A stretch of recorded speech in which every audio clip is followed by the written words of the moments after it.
रसिका भुवि भावुका मोरा हो रसिका भुवि भावुका।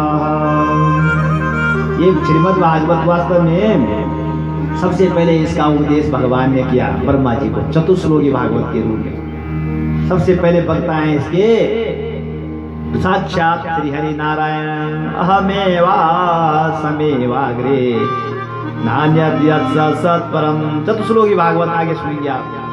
अब ये ब्रह्म भगवान ने ये जो है ब्रह्मा जी को सुनाया और ब्रह्मा जी ने अपने हृदय में रखा। अब जिसको जो सुना रहा है परंपरा देखो वो खुद वक्ता बन रहा है। अब फिर ब्रह्मा जी के हृदय में मानो भगवान ही विराजमान थे और ब्रह्मा जी ने ये कथा नारद जी को सुनाई और नारद जी ने ये कथा व्यास जी को सुनाई और व्यास जी ने इस कथा का विस्तार किया और फिर व्यास जी ने अपने प्रिय पुत्र सुखदेव जी को सुनाई और फिर सुखदेव जी ने इस कथा को महाराज परीक्षित को गंगा के किनारे पर सुनाया। इसको सुनाया व्यास जी को। व्यास जी ने अपने पुत्र सुखदेव जी को पढ़ाया और फिर सुखदेव जी ने किसको सुनाया? परीक्षित जी को सुनाया। और वहाँ सूत जी बैठे हुए थे और सूत जी नैमिषारण्य में 88,000 ऋषियों को सुना रहे हैं। तो निगम कल्पतरोर्गलितं फलम सुखमुखादमृता द्रव संयुतम पिबत भागवतं रसमालयं मुहुरहो रसिका भुवि भावुकाः। निद्रां गम्यति बोध्यति स निगमो वेदः। निगम कहते हैं वेद के लिए। तो वेदों का एक पका हुआ फल है एकदम। जैसे आपके आजकल आम के पेड़ से आम टपक रहे हैं ना, तो ये इन आमों को जो अपने आप पक के टपक रहा है वो बहुत ही मीठा होता है। और जो हमने तोड़ करके दवाई डाल रखी होगी उसमें तो उतना मीठा नहीं होता है। और जिस फल में तोते ने चोंच मारा हो वो फल तो अति उत्तम होता है माताओं। तो इस फल में जो है सुखरूपी तोते ने चोंच मार रखा है। सुखमुखादमृता द्रव संयुतम। क्योंकि सुखदेव जी ने इस कथा को सुनाया है। क्योंकि सुखदेव जी परमहंस थे।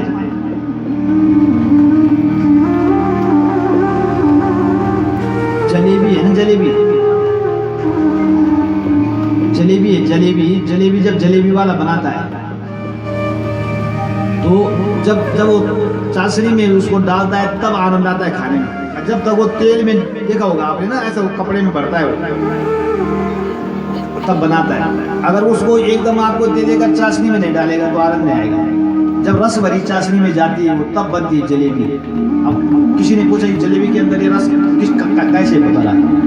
उसका तो मिश्रण हुआ ना जब वो उसमें डाला, चीनी में डालेगा।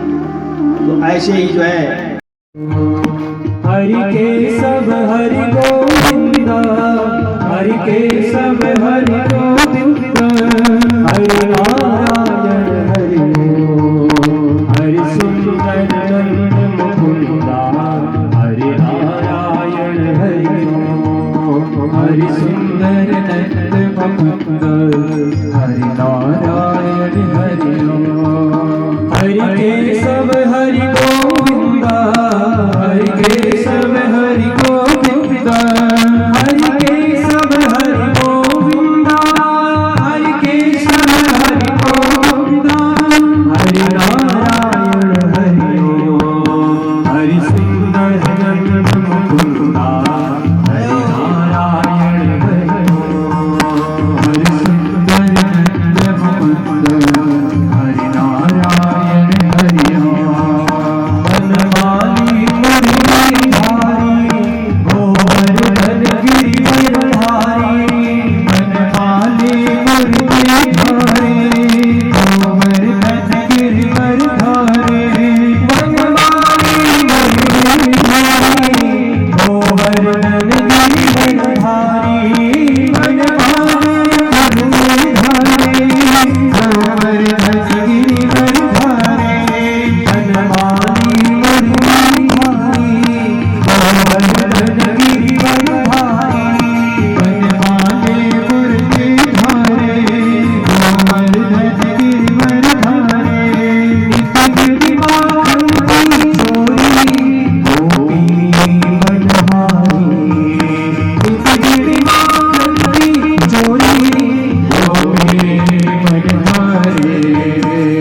बोलो राम जय जय राम जय जय राम।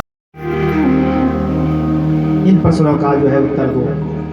प्रसन्न हो गए सूत जी महाराज नैमिषारण्य में, और उसके बाद उन्होंने कहा कि ठीक है ऋषियों, और इन 6 प्रश्नों में ही पूरे 12 स्कंद हैं भागवत के। 6 प्रश्नों में ही 12 स्कंद हैं। तो सूत जी ने कहा मैं जाता हूँ, मैं देखता हूँ जरा कैसे पति पत्नी है जिनकी, क्योंकि पति पत्नी की लड़ाई होती रहती है, तो वो मीठी लड़ाई होती है। कैसी होती है? अजायुद्धि बन्यासाधि। आपने देखा होगा जैसे बकरी का युद्ध होता है, देखा आपने? जब बकरी लड़ाई करती है तो कान खड़ा कर देती है, ऊपर करती है दोनों टांगों को, ऐसा लगता है कि अब प्रलय होने वाली, और बाद में दोनों जो है गर्दन मिलाते हैं, कैसा लगता है? चुप, आवाज नहीं होती है। होता है कि नहीं होता? आज सब बाहर लड़ाई देखिए तुम्हारे। अजायुद्धि बन्यासाधि। अब देखा